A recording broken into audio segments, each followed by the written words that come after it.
വൈഷ്ണ സുരേഷ് വൈഷ്ണ സുരേഷ് എന്ന് പറയപ്പെടുന്ന ഒരു 24 വയസ്സുകാരി. ആ 24 വയസ്സുകാരിയെ തിരുവനന്തപുരം കോർപ്പറേഷൻ പരിധിയിലെ മുട്ടടയിലും ആ വാർഡിന്റെ പരിസരങ്ങളിലും ഇല്ലെങ്കിൽ തിരുവനന്തപുരത്തും KSUവിൻ്റെ ചില മേഖലകളിലുമൊക്കെ മാത്രം കണ്ട് പരിചിതരായിട്ടുള്ള വ്യക്തികൾ മാത്രമാണ് ഉണ്ടായിരുന്നത് എങ്കിൽ ഇപ്പോൾ കേരളത്തിൽ അങ്ങോളം ഇങ്ങോളമുള്ള വ്യക്തികൾക്ക് സുപരിചിതയാക്കി കൊടുത്തിരിക്കുന്നു CPM.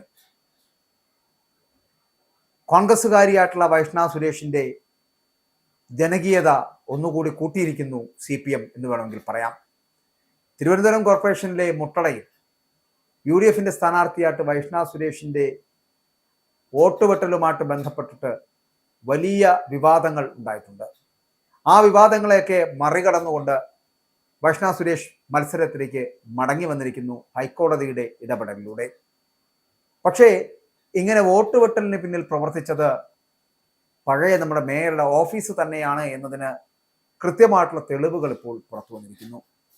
ആര്യ രാജേന്ദ്രന്റെ ഓഫീസ് ഇടപെട്ടതിന് തെളിവായിട്ട് ദൃശ്യങ്ങളടക്കമാണ് പുറത്തു വന്നത്. വൈഷ്ണ രേഖപ്പെടുത്തിയ TC നമ്പറിലെത്തി വിവരം ശേഖരിച്ചത് മേയറുടെ ഓഫീസിലെ ജീവനക്കാരാണ്.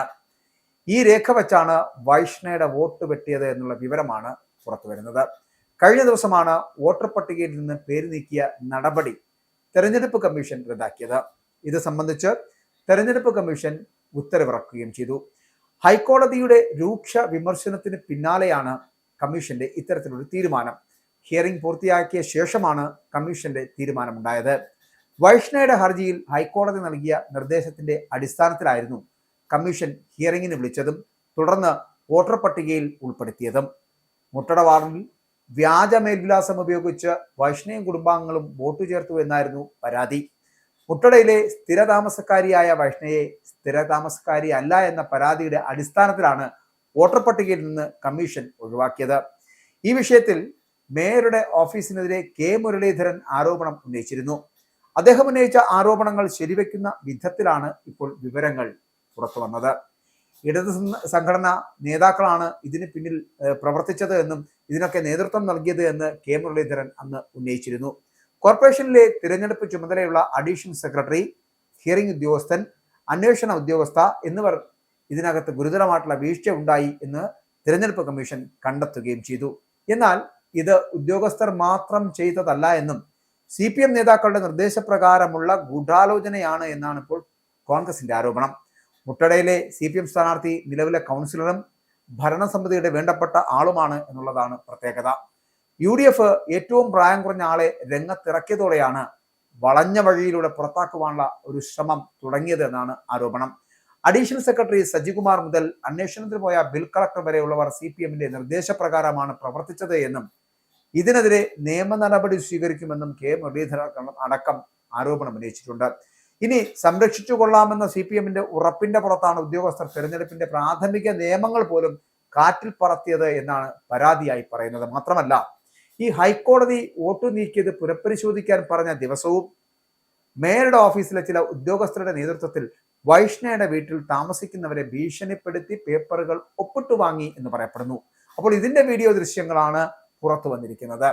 എന്തിനാണ് കോർപ്പറേഷൻ ഉദ്യോഗസ്ഥർ ഈ വീട്ടിൽ പോയത് എന്ന് വ്യക്തമാക്കാൻ അധികൃതർക്ക് ആയിട്ടില്ല. തിരഞ്ഞെടുപ്പ് കമ്മീഷനിൽ ഹാജരാക്കാനെന്ന പേരിലാണ് ഇത് എഴുതി വാങ്ങിയത് എന്ന് പറയപ്പെടുന്നു. എന്നാൽ വീഡിയോയിൽ ഉദ്യോഗസ്ഥരുടെ സാന്നിധ്യം തിരിച്ചറിഞ്ഞതോടെയാണ് ഒപ്പിട്ട പേപ്പറുകൾ ഹാജരാക്കാതെ മുക്കിയത് എന്നും കരുതുന്നുണ്ട്. പരാതിക്കാരനും ഇടത് സ്ഥാനാർത്ഥിക്കും വേണ്ടിയിട്ടാണ് പദവി ദുരുപയോഗം ചെയ്ത് വാടകക്കാരെ ഭീഷണിപ്പെടുത്തിയത് എന്നാണ് കോൺഗ്രസിന്റെ ആരോപണം. കോർപ്പറേഷനിൽ നിന്നാണ് പ്രധാന ഗൂഢാലോചന നടന്നത് എന്നാണ് തെളിവുകൾ സൂചിപ്പിക്കുന്നത്. പക്ഷേ ഹൈക്കോടതി ഇടപെടലിലൂടെ ആസൂത്രിതമായ ഗൂഢാലോചന പൊളിയുകയായിരുന്നു.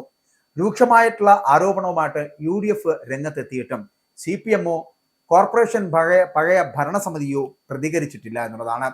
വോട്ട് വെട്ടിയതിൽ CPM പങ്കില്ല, തെരഞ്ഞെടുപ്പ് കമ്മീഷനാണ് പങ്കുള്ളത് എന്ന് CPMന്റെ ജില്ലാ സെക്രട്ടറി B ജോയി കഴിഞ്ഞ ദിവസം അടക്കം പറയുകയും ചെയ്തിരുന്നു. എന്നാൽ ഈ വൈഷ്ണയുടെ വോട്ട് വെട്ടാൻ ഇടപെട്ടത് ആര്യ രാജേന്ദ്രന്റെ ഓഫീസ് തന്നെയാണ് എന്ന് തെളിഞ്ഞിരിക്കുന്നു. അതുകൊണ്ട് തന്നെയാണ് ദൃശ്യങ്ങളടക്കം തെളിവായിട്ട് ഇപ്പോൾ പുറത്തുവിട്ടിരിക്കുന്നത്. വൈഷ്ണ രേഖപ്പെടുത്തിയ TC നമ്പറിലെത്തി വിവരങ്ങൾ ശേഖരിച്ചത് മേയറുടെ ഓഫീസിലെ ജീവനക്കാർ തന്നെ എന്ന് ആ ദൃശ്യങ്ങളിൽ വ്യക്തമാവുകയും ചെയ്യുന്നു. പിന്നാലെയാണ് വോട്ടുവെട്ടൽ നടന്നത്. കോടതിയുടെ ഇടപെടലിലൂടെയാണ് CPM-ന്റെ കുതന്ത്രം പൊളിഞ്ഞുപോയത്. പക്ഷേ ഒരു കാര്യം നമ്മൾ മനസ്സിലാക്കേണ്ടത്, ഞാൻ ആദ്യം സൂചിപ്പിച്ചതുപോലെ വെറും തിരുവനന്തപുരത്തിന്റെ മണ്ണിൽ എവിടെയോ മുട്ടട പോലൊരു വാർഡിൽ 5 പേർക്കോ 50 പേർക്കോ 5000 പേർക്കോ 10000 പേർക്കോ തിരിച്ചറിയാൻ കഴിയുന്ന ഒരു വ്യക്തിയായി മാത്രം തീരേണ്ടിയിരുന്ന വൈഷ്ണവ് സുരേഷ് എന്ന് പറയപ്പെടുന്ന കുട്ടിയെ അല്ലെങ്കിൽ സ്ഥാനാർത്ഥിയെ ഇന്ന് കേരളത്തിന്റെ അങ്ങോളം ഇങ്ങോളമുള്ള ആൾക്കാർക്ക് മനസ്സിലാക്കാൻ പറ്റുന്ന തരത്തിലേക്ക് എത്തിച്ചു കൊടുക്കുവാൻ CPM-ന് കഴിഞ്ഞു എന്നുള്ളതാണ്. വൈഷ്ണയ്ക്ക് ഇനി വേണമെങ്കിൽ ഏത് മണ്ഡലത്തിൽ നിന്ന് വേണമെങ്കിലും നിയമസഭാ തെരഞ്ഞെടുപ്പിന് വരെ മത്സരിക്കാം. അത്തരത്തിലുള്ള ഒരു ജനകീയത നേടിക്കഴിഞ്ഞു. മുമ്പൊക്കെ നമ്മൾ കണ്ടിട്ടുണ്ടല്ലോ, ഈ ഷാഫി പറമ്പിൽ ഒപ്പം തന്നെ രാഹുൽ മാങ്കൂട്ടത്തിലൊക്കെ ഏത് തരത്തിലാണ് ആ ജനകീയതയിലേക്ക് എത്തിയത് എന്ന് നമ്മൾ കണ്ടതാണ്. ചിലപ്പോൾ അവരെല്ലാവരും ഈ പറയുന്നത് പോലെ ചാനൽ ചർച്ചകളിലൂടെയാണ് ഈ രാഹുൽ മാങ്കൂട്ടത്തിലൊക്കെ ജനകീയത പിടിച്ചു പറ്റിയത്. ഷാഫി പറമ്പിൽ എന്ന് പറയപ്പെടുന്നത് ഒരു കോൺഗ്രസിന്റെ, യൂത്ത് കോൺഗ്രസിന്റെ, KSUവിന്റെ ഒക്കെ ഒരു മുഖമായിരുന്നു. അതുകൊണ്ടാണ് ഷാഫി പറമ്പിലിനെ കോൺഗ്രസ്സുകാരും ഒപ്പം തന്നെ രാഷ്ട്രീയ ഭേദമന്യേ പാലക്കാട്ടുകാർ തോളോട് തോൾ ചേർത്ത് മുന്നോട്ട് നടത്തിയത്. അതുകൊണ്ട് തന്നെയാണ് എവിടെ നിർത്തിയാലും മത്സരിച്ചാൽ വിജയിക്കാൻ കഴിയുന്ന ഒരു മുഖമായി ഷാഫി പറമ്പിൽ മാറിയതും. അതുപോലെ തന്നെയാണ് ഇപ്പോൾ വൈഷ്ണയുടെ കാര്യവും. വൈഷ്ണയ്ക്ക് ഇനിയും മുന്നോട്ട് പോകുവാൻ ഒരുപാട് കടമ്പകളുണ്ട് എന്ന് കരുതിയിരുന്നിടത്താണ് വൈഷ്ണയെ ഇപ്പോൾ കേരളത്തിലെ അങ്ങോളമുള്ള ജനങ്ങൾ തിരിച്ചറിഞ്ഞിരിക്കുന്നത്. കഴിഞ്ഞ ഒന്നര ആഴ്ചക്കാലമായി വൈഷ്ണ മാത്രമാണ് വാർത്തകളായി നിറഞ്ഞു നിൽക്കുന്നത് TV-കളിൽ. അതുകൊണ്ട് തന്നെ ടെലിവിഷൻ ചാനലുകളിലെ മുഖ്യതാരമായി വൈഷ്ണവ് മാറുകയും ചെയ്തു. അത്തരത്തിൽ മാറ്റിയതിന് ബിഗ് സല്യൂട്ട് കൊടുക്കേണ്ടത് CPM-ലെ ഈ സഖാക്കന്മാരോടാണ്. എന്തായാലും മുട്ടടയിൽ വിജയിക്കുകയോ പരാജയപ്പെടുകയോ ചെയ്യട്ടെ, പക്ഷേ ഈ പറയുന്ന വൈഷ്ണ എന്ന് പറയപ്പെടുന്ന ആ കുട്ടി അല്ലെങ്കിൽ ആ ഒരു സ്ഥാനാർത്ഥി, അവരുടെ ചങ്കൂറ്റമാണ് ഹൈക്കോടതിയിലേക്ക് എത്തിയതും ഹൈക്കോടതിയിൽ നിന്ന് ഇത്തരത്തിലൊരു വിധി വാങ്ങി ഇപ്പോൾ വീണ്ടും സ്ഥാനാർത്ഥിയായി ജനവിധി തേടാൻ ഇറങ്ങുന്നതും. എന്തായാലും എല്ലാ ഭാവുകങ്ങളും വൈഷ്ണയ്ക്ക്. ഇസ്രായേലിന്റെ 5 സൈനിക താവളങ്ങളിൽ കനത്ത നാശനഷ്ടം. മോദി വെളിപ്പെടുത്തുന്ന ഇന്ത്യയുടെ വികസനത്തിന്റെ മയക്കുമരുന്ന് വിൽപ്പനയ്ക്കെതിരെ ശക്തമായ നടപടിയെടുത്ത് ഷാർജ പോലീസ്. അമേരിക്കയിലെ സാധാരണ മനുഷ്യരോട് കൂടിയാണ് കോൺഗ്രസിനുള്ളിൽ പങ്കുവയ്ക്കാൻ ഓപ്പറേഷൻ സിന്ദൂറിൽ ഉപയോഗിച്ച